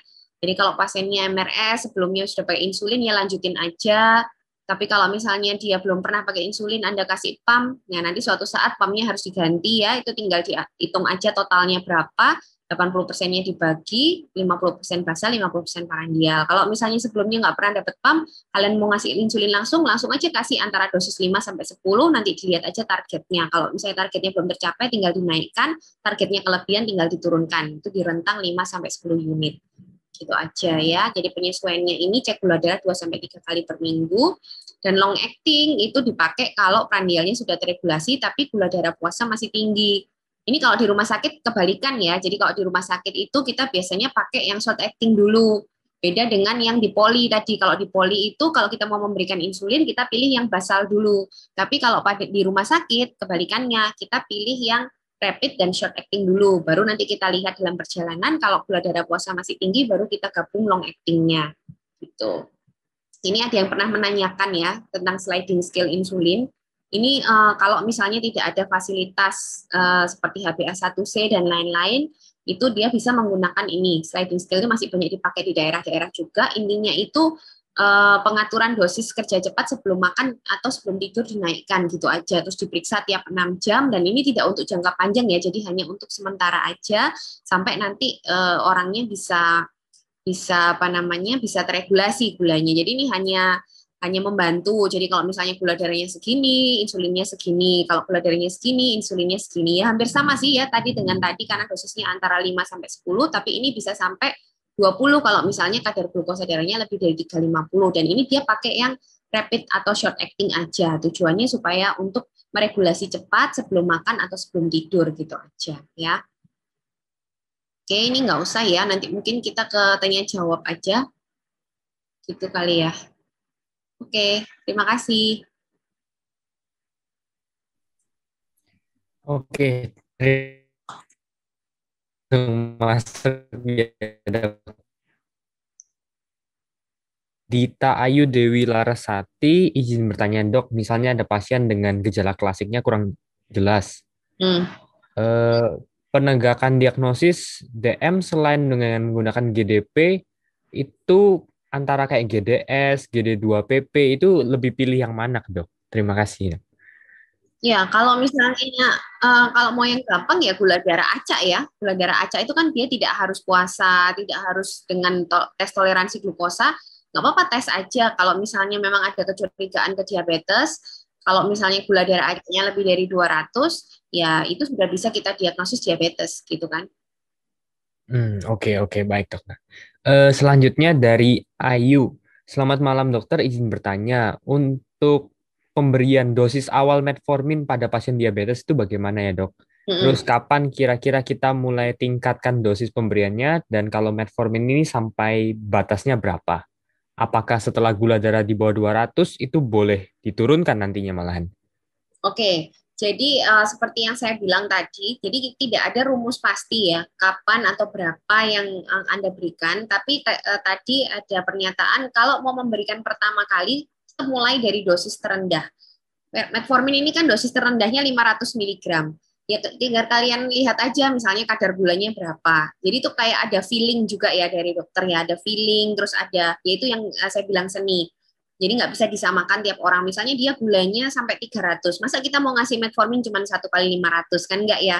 Jadi nggak apa-apa misalnya langsung kalian kasih 3 kali 500 seperti itu. Asalkan dia toleransi. Kadang kan ada yang nggak kuat juga orangnya nanti mual muntah dan lain-lain itu kita lihat sambil jalan. Tapi intinya memang kalau bisa kita berikan slow down ya dari awal dulu di tapering naik baru nanti kita berikan dosis tinggi tapi itu lebih beresiko kalau pada obat-obatan yang resiko hipoglikeminya tinggi tapi kalau metformin ini kan enggak jadi enggak masalah kalau saya juga kadang-kadang kalau gula darah 300 ya bisa langsung saya kasih 3 kali 500 seperti itu terus diberikan sampai kapan ya tentunya sampai teregulasi ya dan teregulasinya ini bukan hanya melihat gulanya ya teman-teman tapi melihat HbA1c jadi sekali lagi kita tidak bisa melakukan evaluasi hanya dari gula darah karena yang kita lihat itu adalah ukuran jangka panjangnya. Jadi kalau bisa HbA1c-nya itu bisa diperiksa, baru nanti tiap 3 bulan kita evaluasi. Kalau misalnya HbA1c-nya masih tinggi, ya jangan diturunkan dulu dosisnya. Malah mungkin kita tambah obatnya, kita evaluasi dietnya, kita evaluasi kita evaluasi latihan fisiknya. Jadi yang kita lihat adalah HbA1c. Kalau HbA1c nggak ada gimana? Tadi kan ada tabelnya ya, bisa dikonversi menjadi rata glukosa tadi. Yaitu menjadi target. Jangan glukosa yang harian. Artinya misalnya sekarang Anda berikan, minggu depan atau 2 minggu lagi dia kontrol, gulanya bagus, terus langsung diturunkan. Nggak gitu ya. Jadi pengaturannya itu ada targetnya. Siapa tahu HbA1c-nya masih 10, masih di atas 9, ya itu tetap nggak boleh diturunkan. Jadi kalau mau target harus tetap yang jangka panjang gitu ya. Oke. Oke, oke dok. Nah, terkait apakah boleh turun dosis ini dok? Ya, boleh, boleh. Jadi itu sekali lagi tergantung kondisi pasien. Misalnya orangnya nggak kuat nih pakai metformin 3 kali, dia mual. Tapi kalian misalnya mau mengganti yang sama-sama kerjanya meningkatkan resistensi, menurunkan resistensi insulin itu kan pioglitazone ya, golongan itu. Tapi kadang-kadang kalau orangnya punya penyakit jantung, orangnya bengkak, kita juga nggak bisa ngasih kan, terpaksa cuma metformin gitu loh. Ya nggak apa-apa kita kasihkan metformin, tapi kita turunin dosisnya, kita kombinasi dengan obat lain misalnya. Misalnya golongan insulin sekretakuf juga boleh atau golongan tadi alfa glukosidase inhibitor tergantung yang tinggi yang mana. Kalau yang tinggi yang masih gula darah puasa, kita biasa mainnya di insulin sekretakuf. Tapi kalau yang tinggi adalah gula darah 2 jam makan, itu biasanya kita main di mengganggu tadi absorpsi dari glukosa yaitu alfa glukosidase inhibitor. Jadi semua tergantung kondisi dari pasiennya ya. Jadi kalau orangnya nggak kuat ya jangan dipaksa pakai metformin. Kadang mungkin harus stop sama sekali juga bisa. Ada yang kayak gitu dia nggak kuat sama sekali. Ya kalian harus pintar-pintar mencari alternatif lain. Jadi kalian lagi regulasi lagi pakai obat lain gitu. Jadi jangan diteruskan kalau dia nggak toleran ya. Gitu. Oke, siap dok. Nah, tadi ada sempat nyinggung soal glycated albumin ini dok. Ada pertanyaan dari dokter Mira. Selamat Hmm. malam dok. Kalau misalnya dengan gangguan darah kan HbA1c tidak bisa terbaca dengan ideal ya dok. Nah, Mm-mm. kalau misalnya dengan glycated albumin tuh bagaimana interpretasinya dok? Ya hampir sama sih ya, itu hasilnya nanti hampir sama dengan HbA1c, tapi saya nggak hafal nilai normalnya ya. Cuma nanti ada di pemeriksaan labnya itu ada, dan nggak semua lab juga bisa. Cuman itu belum ada konversi reratanya, yang sudah ada konversi rerata glukosanya ini baru HbA1c. Jadi memang glycated albumin ini kan juga baru dan termasuk yang bukan yang umum dipakai ya, nggak umum juga dipakai. Jadi masih belum ada mungkin penelitian untuk jadi rerata konversi ya belum ada. Jadi kalau bisa HbA1c ya HbA1c aja, tapi kalau memang nggak bisa, misalnya dia anemi, ya boleh pakai glycated albumin, tapi kalau misalnya pun nggak ada, ya tetap pakai HbA1c aja dengan asumsi berarti itu nanti anggapannya pasti aslinya lebih tinggi ya, karena HbA1c itu kan kalau anemi pasti dia kebacanya juga lebih rendah gitu aja sih. Oke, dok.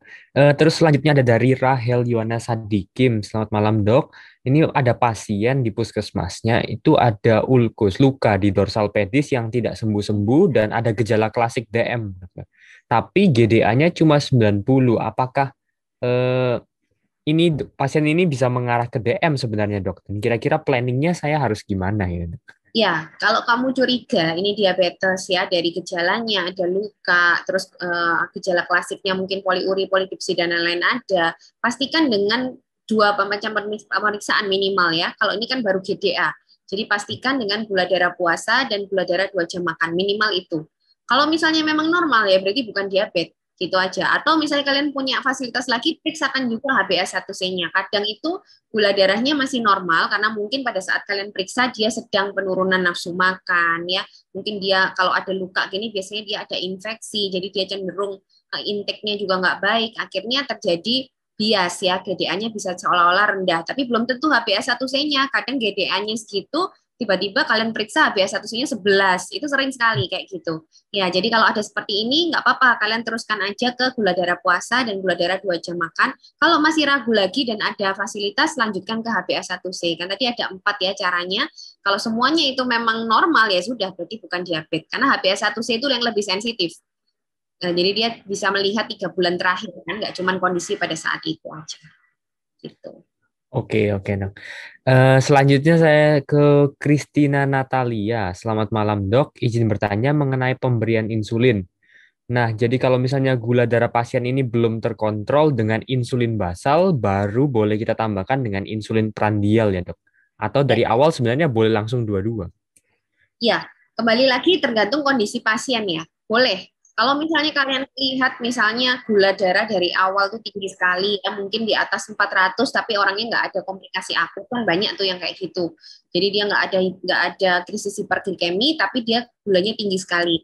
Terus orangnya misalnya kurus ya, karena dekompensasinya kelihatan sekali, penurunan berat badannya benar-benar drastis. Boleh aja langsung dikombinasi, nggak masalah. Jadi ini sangat-sangat individual sekali. Tinggal nanti di apa namanya diatur lagi kan ke depannya. Kadang-kadang justru pasien itu nggak mau loh insulin langsung. Ini juga harus ditanyakan. Nanti kadang-kadang kalau kalian langsung memberikan seperti ini, kompetensinya nanti yang jelek. Kalau misalnya pasiennya ternyata takut suntik, ya kan banyak tuh yang kayak gitu. Takut suntik, terus dia juga merasa kalau insulin ini kan stigmanya insulin itu ketergantungan, ya kayak gitu-gitu. Jadi itu harus dikomunikasikan. Jadi jangan tiba-tiba kalian langsung memberikan resep seperti itu. Tanyain, Bu, ini kalau misalnya saya kasih suntik kan gimana? Kalau misalnya dia belum berani, jangan dipaksa. Ya, mungkin kita menggunakan coba insulin satu dulu basal, kita kombinasi coba dengan obat. Siapa tahu terkontrol ya. Ya kayak gitu. Jadi tetap harus ada komunikasi dengan keluarga. Karena kalau kita paksakan, keluarganya misalnya iya-iya aja, tapi nanti dia tidak melakukan suntik insulin di rumah, malah semakin bisa jatuh ke misalnya krisis hiperglikemi kayak gitu. Seringnya kayak gitu ya, jadi masalah komunikasi. Mungkin bisa dikomunikasikan dulu sama keluarganya, gitu jawabannya.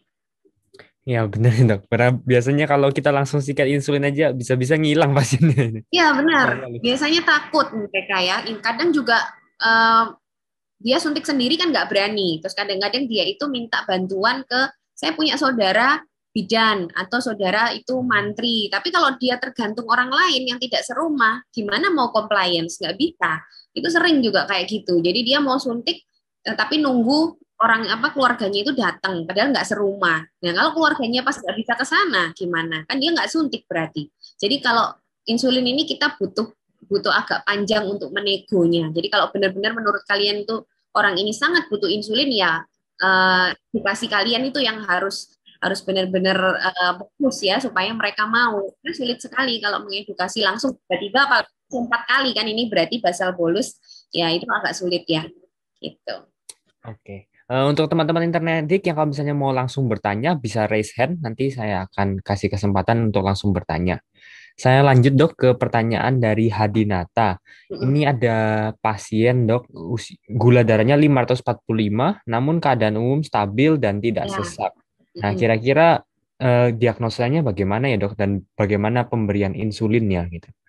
Ya, ini barusan yang saya jelaskan tadi. Jadi ada orang yang gulanya tinggi, tapi dia tidak ada tanda-tanda ke komplikasi akut atau krisis hiperglikemi. Ya nggak apa-apa, ini banyak orang-orang kayak gini. Ya terserah kalian mau langsung insulin boleh, kalian mau berikan coba OAD gabung insulin juga boleh, atau kalian mau pakai obat dulu juga nggak masalah. Karena intinya kalau tidak ada kegawatan, itu kalian boleh regulasi dengan nyantai ya. Misalnya mau coba pakai oral dulu, misalnya metformin 3 kali 500 ditambah glimepiride misalnya, boleh terus pasiennya suruh kontrol lagi 2 minggu, atau misalnya pasiennya punya alat untuk mengukur gula di rumah, bisa suruh ukur di rumah, lapor ke kamu tiap 2 hari. Nah itu nanti bisa dievaluasi. Tidak harus kalau gula darah tinggi itu langsung insulin tuh nggak harus ya, kecuali kondisinya krisis hiperglikemi tadi.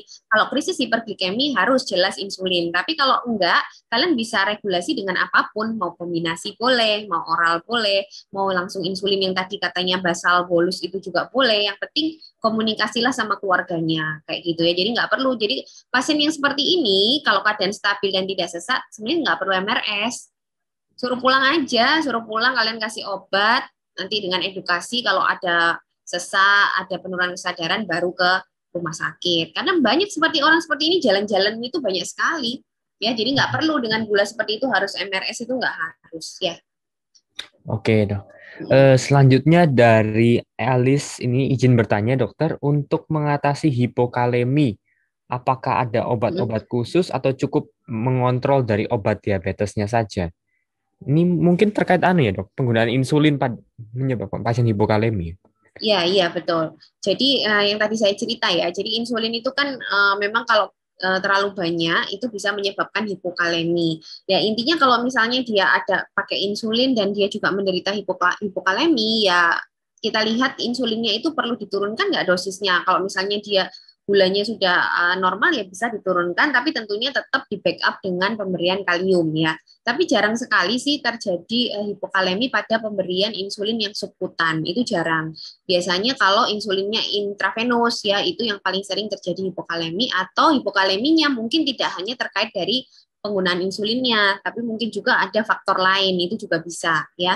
Tetap harus diterapi untuk kaliumnya. Kalau misalnya rawat jalan ya berikan seperti KSR kayak gitu ya, atau suruhlah pasiennya makan buah yang banyak, terutama pisang ya, pisang atau tomat itu yang tinggi kalium. Kalau dia nggak ada gangguan ginjal, nggak masalah diberikan. Udah gitu aja. Jadi obat diabetesnya juga jangan dihentikan, kaliumnya tapi tetap diobati. Kalau perlu dicari penyebabnya apa, terus apakah dosis dari insulinnya perlu di-adjust atau tidak gitu.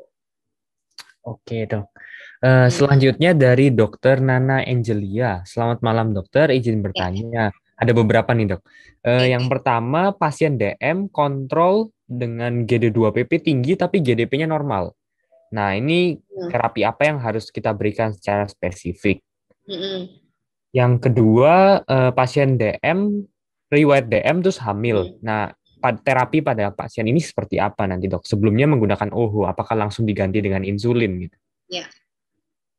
Yang terakhir, yang ketiga, pasien pernah tanya, apakah pasien DM ini boleh makan semua buah-buahan enggak dok? Oke, ya.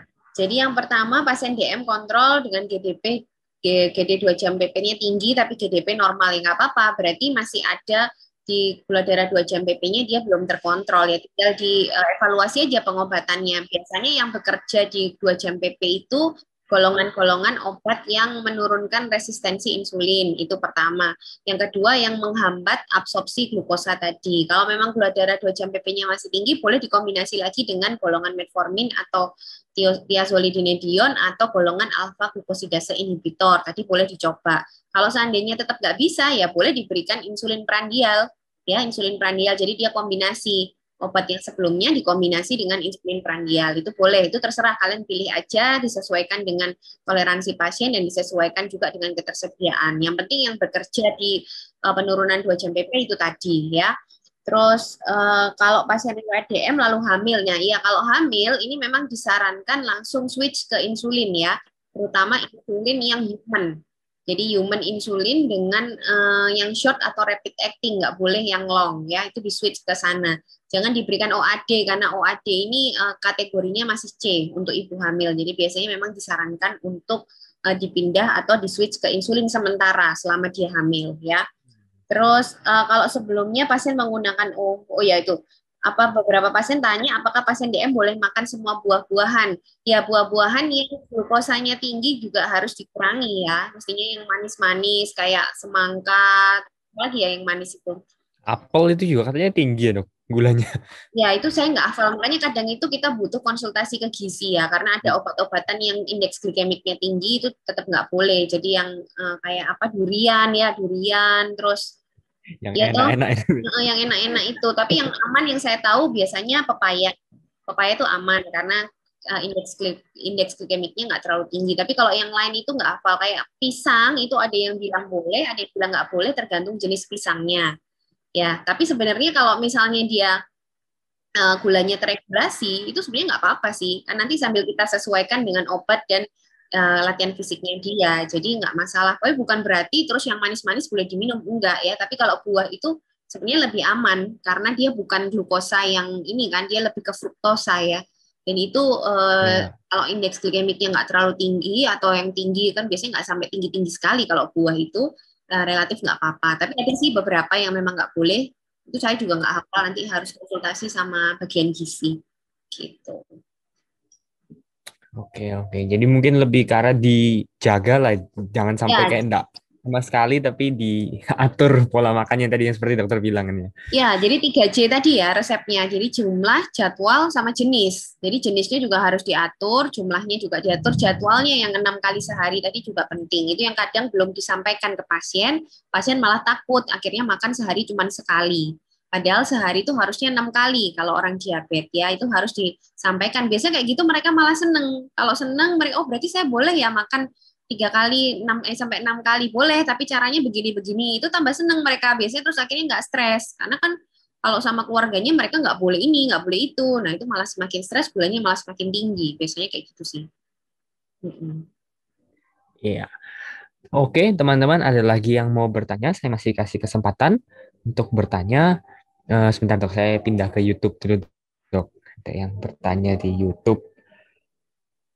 Oke, ini ada pertanyaan dokter terkait apakah pasien-pasien yang punya masalah hati atau liver itu boleh mengkonsumsi obat golongan yang thiazolidinedion itu dok? Gangguan liver ya? Boleh, boleh.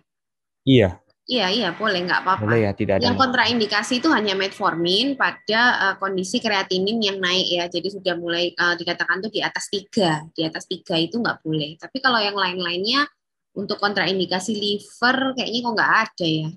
Nggak ada kayaknya. Tapi tadi ada tabelnya ya. Saya lupa. Tapi pernah sih saya memberikan golongan pioglitason pada orang-orang yang saya coba. Tak buka lagi aja kali ya, Ci ya. Bentar ya. Oke, siap-siap dok. Mm-mm. Ya, tadi soalnya lebih banyak yang masalah jantung ya, yang kardio itu yang lebih sensitif ya dok, Iya, obat-obatnya. betul. Hmm. Ini gimana sih? Biar tadi itu ada tabelnya. Ini loh, golongan thiazolidinedion. Nih, enggak ya? Jadi dia kayaknya nggak ada efek ke liver ya. Jadi dia kerugiannya berat badannya meningkat, edema, gagal jantung. Dia nggak boleh diberikan kalau ada gagal jantung karena dia bisa menyebabkan retensi cairan. Sama ada risiko fraktur meningkat pada wanita menopause. Ini mungkin terkait osteoporosis. Tapi kalau untuk liver kayaknya nggak ada ya di sini. Jadi untuk liver mestinya aman. Harusnya kalau kontraindikasi pasti dikatakan kan di sini. Ini enggak. Setahu saya memang obat-obat diabetes itu enggak ada yang berbahaya ya. Relatif tidak berbahaya kok semuanya ya, kecuali metformin aja kalau sudah nih kontraindikasi pada GGK ya, GGK ini. Tapi kalau yang lain-lainnya enggak ya. Mungkin gitu. Oh ya, mungkin ada yang mau nyoba jawab ini enggak ya, teman-teman? Oh, soal deh. Ya, coba deh. Jadi kayak latihan kira-kira ini ada yang mau nggak? Ini kan kita hadiah new normal purchase-nya 2 ya, Ci ya. Iya, 2 dok. Mungkin satu yang berani jawab ini coba, salah nggak apa-apa, tapi saya hargai kalau berani langsung dapat new normal purchase 1 gitu. Oke, siap dok. Ya, Ya. mungkin yang mau. Jadi ada seorang perempuan 50 tahun datang ke poli dengan riwayat diabetes mellitus 6 tahun. Dia udah 6 tahun, umurnya 50, punya penyakit jantung koroner dan dislipidemi. Terus dia sempat mengalami hipoglikemia beberapa kali. Terus selama 2 tahun ini pengobatan pasiennya diet 1.700 kilokalori, berat badannya segitu, 55 kilo, tinggi badan 160, BMI-nya 21. Olahraganya katanya sih sudah teratur. Dia pakai glibenclamid, metformin, akarbose. Akarbose ini alfa glukosidase inhibitor, aspilet, dan simvastatin. Hasil pemeriksaan gula darahnya seperti ini. Gula darah puasa 140, 2 jam PP-nya 270, HbA1c-nya masih 9,2%, BUN-nya 20, terus kreatininnya 2,2. Nah, ini kalau dari kalian gimana nih? Dari 5 pilar terapi tadi, ada yang berani nggak? Salah nggak apa-apa. Ya, teman-teman. Nah, ini ada yang raise hand langsung. Ya, boleh. Anissa Nurul, silakan dok. Bisa open mic-nya. Selamat malam, Dokter Ninggar. Ya, malam-malam. Coba-coba. Dari 5 pilar tadi, coba dilihat kira-kira. Kalau saya lebih ke arah ini, Dok. Karena ini sudah mulai indikasi insulin ya, Dok. Ya, HbA1-nya lebih dari 9. BMI-nya di bawah 25. Kan tadi normalnya tuh 25 sampai 30, Dok. Berarti dia menurut saya sih udah masuk indikasi penggunaan insulin sih, Dok. Dietnya udah bener nih, segini. Kalau dietnya, kalau menurut saya kok kurang ya, Dok ya. Kurang. Terus BMI-nya normal apa enggak? Enggak normal, Dok. Di bawah 25. Terus olahraganya menurut dia sudah teratur. Terus? Mungkin karena di sini ada obat-obatan jantung sih, menurut saya harus evaluasi penggunaan. Kalau saya mempertimbangkan penggunaan insulin, kemudian evaluasi lifestyle, edukasi lifestyle. Jadi di anamnesis lagi mungkin olahraganya itu seperti apa? Apakah ritmis kurang dari 30 menit atau lebih dari 30 menit selama 5 kali seminggu. Kemudian nutrisinya mungkin ditambahin dengan tadi itu ada snack, ada makan 3 kali makan, kemudian 2 sampai 3 kali snack. Kemudian dievaluasi nutrisinya sih, Dok. Oke. Obatnya kamu cuman saran insulin. Berarti ini obat-obatnya kayak glibenclamid, metformin, akarbose ini dilanjutkan atau diganti atau gimana?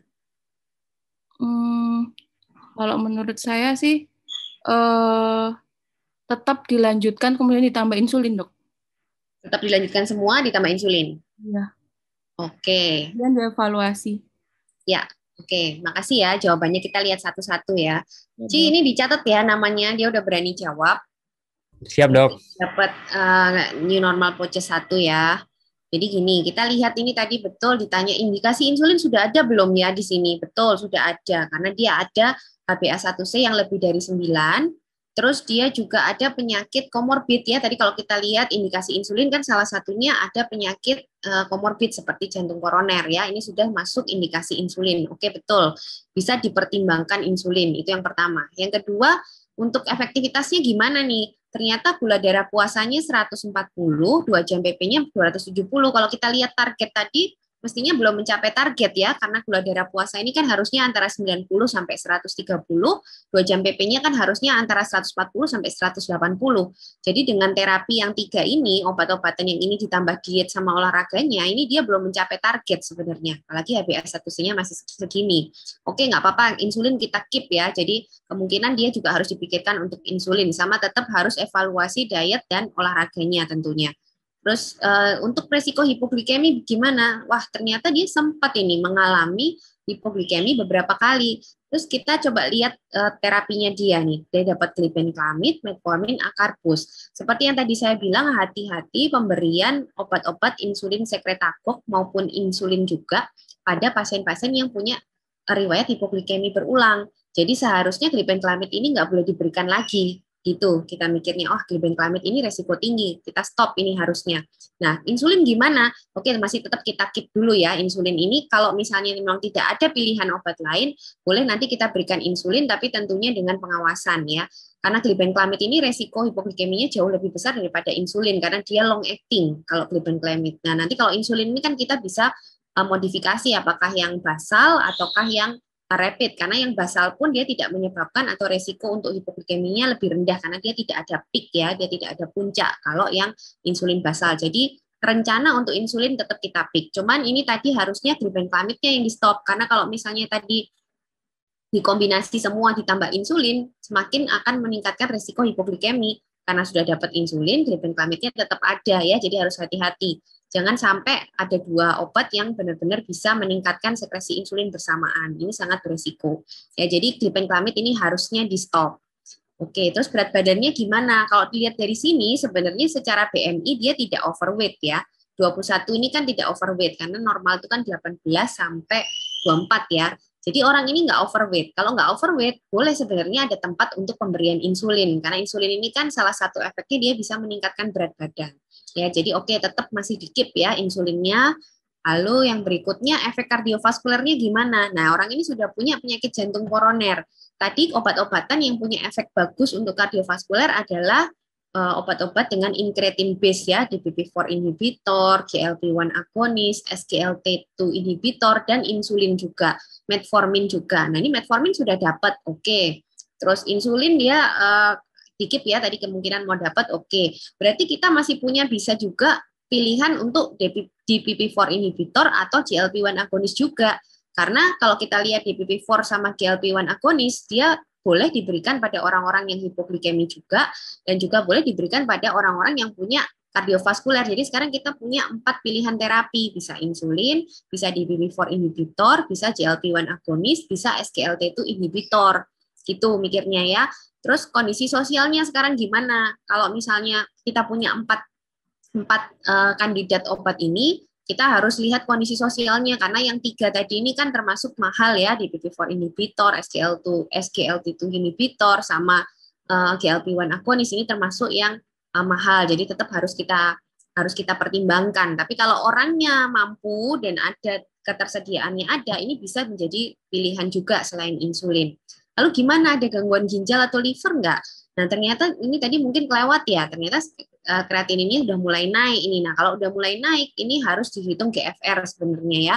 Dihitung GFR, kalau GFR-nya di bawah 30, itu harus hati-hati untuk pemberian, kok di bawah 30, di bawah 45, itu hati-hati kalau pemberian metformin seperti ini juga bisa meningkatkan atau menyebabkan perburukan dari ginjalnya. Jadi ini juga harus dievaluasi nih metforminnya.